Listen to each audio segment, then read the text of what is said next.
الشيطان الرجيم আজকের এই মহাসমাবেশের দ্বিতীয় অধিবেশনের আনুষ্ঠানিক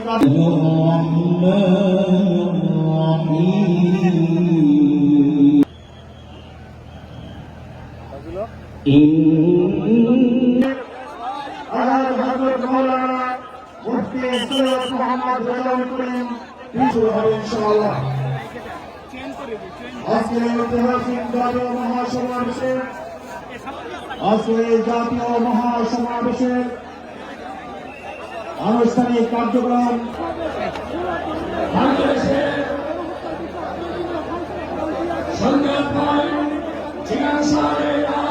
الله يصطفي